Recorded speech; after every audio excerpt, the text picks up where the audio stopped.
Assalamualaikum warahmatullahi wabarakatuh. Perkenalkan, saya Prita Aulia Pratama dengan NIM 24535601050 dari Program Studi Teknik Informatika Offering Chip. Pada video ini, saya akan menjelaskan tugas UAS dari mata kuliah Analisis dan Desain Algoritma yang dibimbing oleh Bapak Muhammad Zainal Arifin, SSI, MCom, PhD, dengan topik mendeteksi influencer pseudo-expert yang berpotensi membahayakan. Topik ini diangkat karena saat ini media sosial menjadi salah satu sumber utama masyarakat dalam mencari informasi, termasuk informasi yang berkaitan dengan bidang serius. Dalam studi ini, saya merancang sebuah solusi untuk memberikan penilaian risiko terhadap konten influencer, sehingga setiap konten dapat diketahui tingkat risikonya.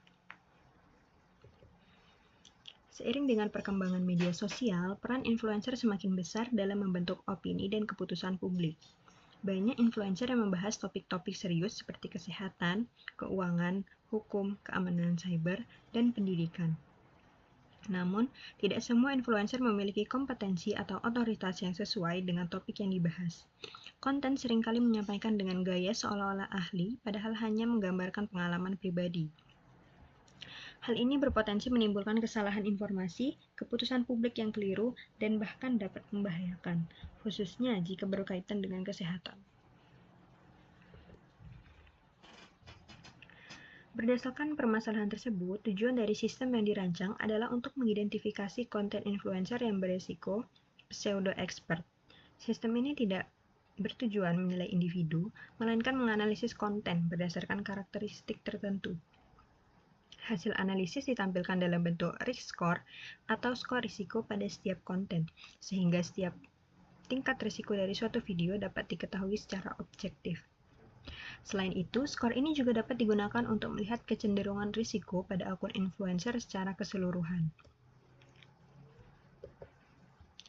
Sebagai studi kasus, digunakan satu video YouTube bertema skincare yang membahas cara menghilangkan jerawat dengan klaim hasil instan. Video ini dipilih karena berada pada domain kesehatan, memiliki klaim hasil cepat, serta memberikan instruksi kepada penonton langsung. Data utama yang digunakan dalam analisis ini adalah transkrip atau teks narasi dari video, karena teks dapat dianalisis untuk mendeteksi klaim, instruksi, dan peringatan. Berikut adalah alur kerja sistem secara keseluruhan. Proses dimulai dari input berupa URL video YouTube, kemudian sistem mengambil transkrip video tersebut. Selanjutnya, teks dibersihkan pada tahap pre-processing agar hanya menyisakan kalimat yang relevan. Setelah itu dilakukan beberapa tahap analisis, yaitu deteksi domain, deteksi klaim instan, deteksi potensi bahaya, dan pengecekan adanya disclaimer. Seluruh hasil analisis tersebut kemudian digabungkan untuk menghasilkan satu nilai risk score sebagai output akhir. Pada tahap pre-processing, teks transkrip dibersihkan secara manual dengan menghilangkan bagian yang tidak relevan, seperti salam pembuka, ajakan subscribe, atau bagian musik. Kalimat yang dipertahankan adalah kalimat-kalimat yang mengandung klaim hasil, instruksi penggunaan produk, konteks kesehatan, serta disclaimer. Hasil dari tahap ini berupa teks yang sudah siap digunakan untuk analisis risiko pada tahap berikutnya.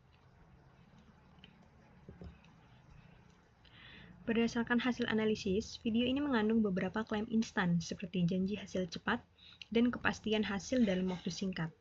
Selain klaim instan, video juga memberikan instruksi penggunaan produk kosmetik untuk mengatasi jerawat. Karena produk yang digunakan bukan produk khusus perawatan jerawat, maka instruksi tersebut berpotensi menimbulkan risiko bagi kesehatan kulit jika diikuti secara langsung. Oleh karena itu, klaim dan potensi bahaya pada video ini dikategorikan sebagai tinggi. Risk score diperoleh dengan menggabungkan beberapa faktor peningkat risiko, seperti domain kesehatan, klaim instan, dan potensi bahaya. Selain itu, sistem juga mempertimbangkan faktor penurunan risiko, yaitu adanya disclaimer di akhir video. Namun, karena disclaimer bersifat lemah dan tidak menghilangkan klaim utama, pengaruhnya terhadap penurunan risiko relatif kecil. Berdasarkan penggabungan faktor-faktor tersebut, video pada studi kasus ini memperoleh risk score sebesar 74, yang termasuk kategori high risk. Setiap konten yang dianalisis oleh sistem akan menghasilkan satu angka risiko.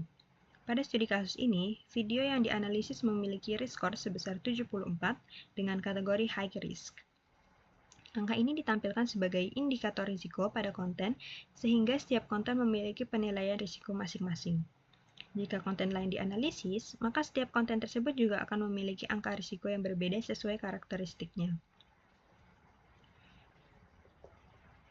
Sebagai kesimpulan, sistem yang dirancang mampu mengidentifikasi konten influencer yang berisiko pseudo-expert dan memberikan penilaian risiko secara terstruktur. Dengan adanya risk score, diharapkan penonton dapat lebih kritis dan waspada terhadap konten yang berpotensi membahayakan. Cukup sekian penjelasan dari saya, kurang lebihnya mohon maaf. Terima kasih. Wassalamualaikum warahmatullahi wabarakatuh.